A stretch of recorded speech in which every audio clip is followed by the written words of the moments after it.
Good morning, everybody. It is Wednesday morning.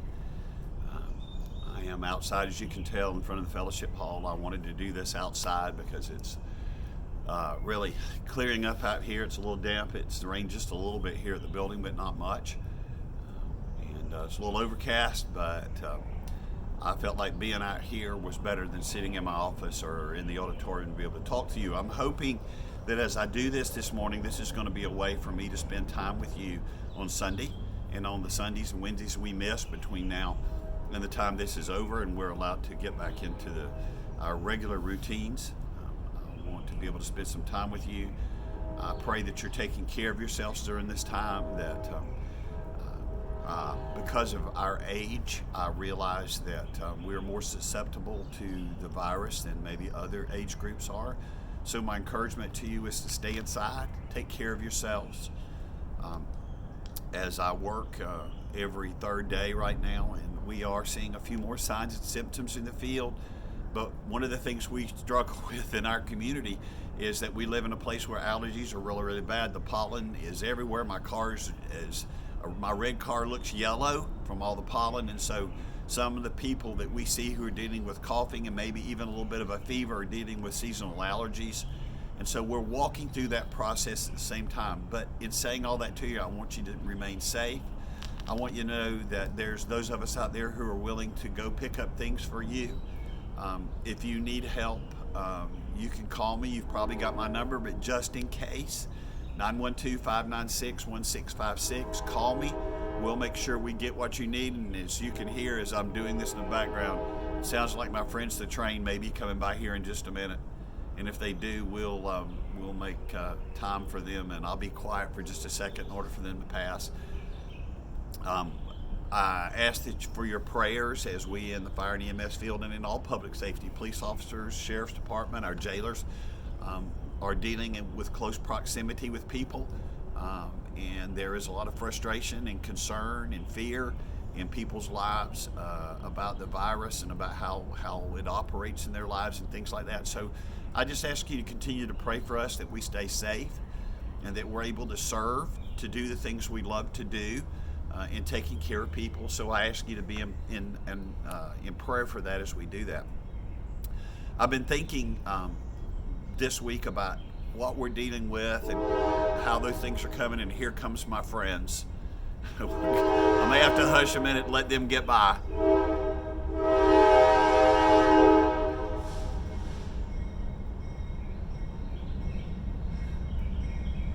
But I've been thinking about our day-to-day activities. You know, you and I get up every day and we do our thing. We take care of our business. We go to the store. We may go to a movie. We may go see friends. We may do those things that are normal for us on an everyday basis. And as we do those things, we don't think about tomorrow. Our day ends. We go to bed that night. We wake up the next morning and everything just transpires over and over again.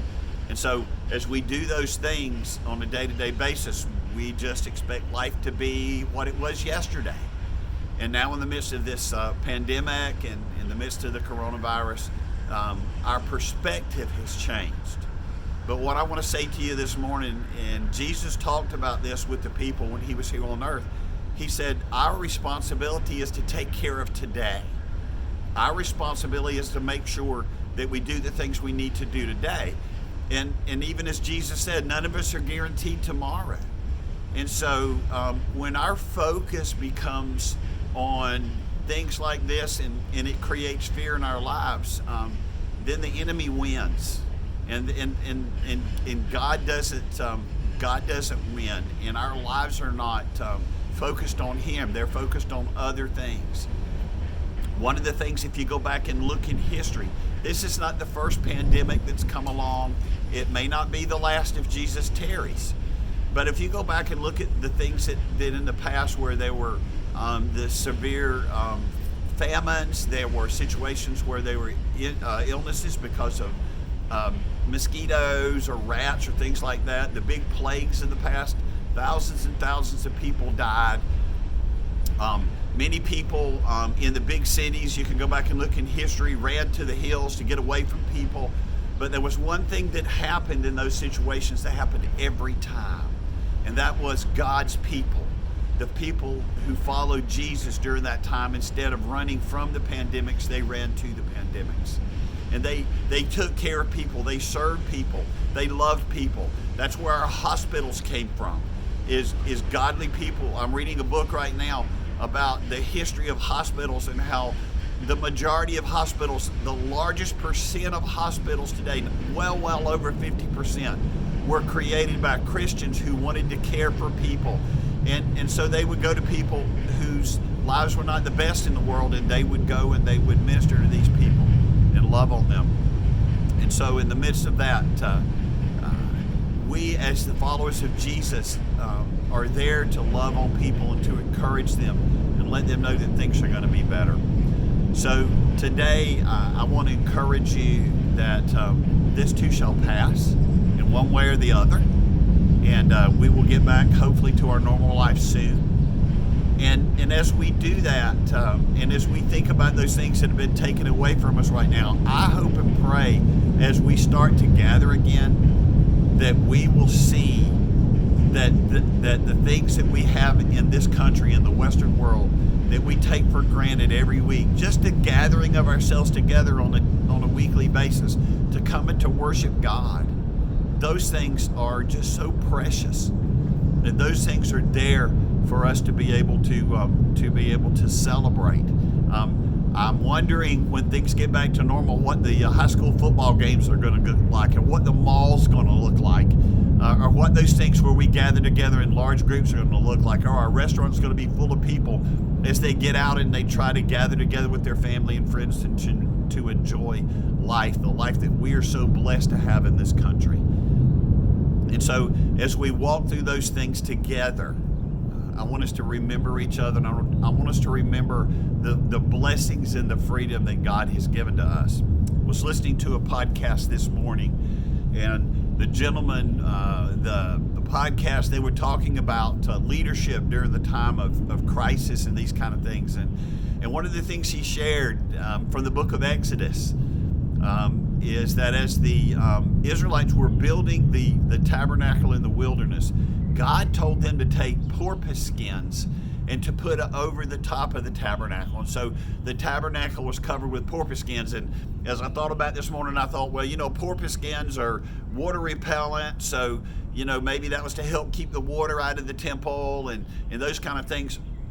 But the pastor that was talking about this morning, he said, I got to thinking, where did they get porpoise skins from? They're in the middle of the wilderness. How could they possibly have porpoise skins? And as he read a little bit about it, and he did some study in reading some of the old rabbis, they said the only place they would have got porpoise skins from, or could have got porpoise skins from, would have been the Red Sea.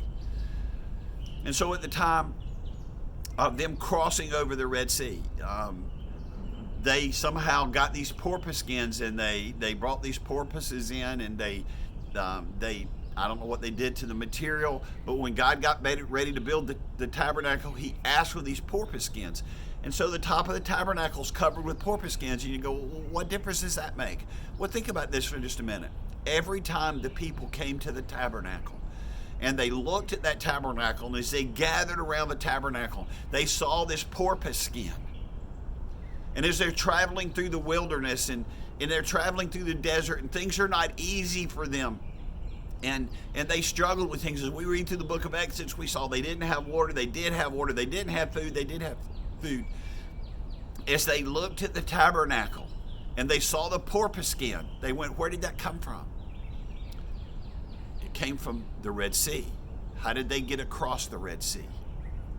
God parted the waters for them to be able to walk across on dry ground. So every time they look at that tabernacle and they see that porpoise skin, they remember that when they crossed the Red Sea, God saved them from Pharaoh and his army, and he brought them to a place of safety and to a place of freedom on the other side of the Red Sea. And they could remember that God took care of them back then, and as God took care of them back then, he would take care of us in the future. Paul says that we ought not to be people who have no hope. But in Christ Jesus, he is our hope. And no matter what transpires through this situation, It's entirely possible that we will lose people in our community from the coronavirus. That people we love and people that are our friends. That possibility's there. But our hope is not in seeing those people. Our hope is in knowing that our God, through Jesus Christ, is going to take care of us. And that's where we live. And as the world struggles and is frustrating, and as you and I watch people on social media, and I don't know if you've seen this or not, but fighting, beating each other up over a package of toilet paper, you and I can have the assurance that in the midst of all of this, God's going to take care of us. God's going to watch out for us. God's going to bring us to a place where our lives are important to Him, no matter what transpires. So as we talk to our friends and family, make sure they understand that we're not depending on the government. We're not depending on society. We're not depending on our neighbors. And in actuality, we're not depending on our families. We're depending on the God of heaven and earth. Jesus Christ, the same yesterday, today, and tomorrow, who's going to take care of us. I miss you. I miss not being able to look you in the face on Sunday morning and say to you, I love you. Hear those words from me today. I hope this finds you well. The church is here to meet needs. And if you have a need and you don't call us or you don't reach out to us, or if you've got a friend or a neighbor who's in need, you need to reach out to me and to those of us here in the church community so that we can help meet those needs, so those people can understand that the church is about Jesus. Look forward to seeing you soon. If not, I'll be with you Sunday, and we'll enjoy some precious time together, even if it's through this type of situation. Take care of yourself, and remember, I love you.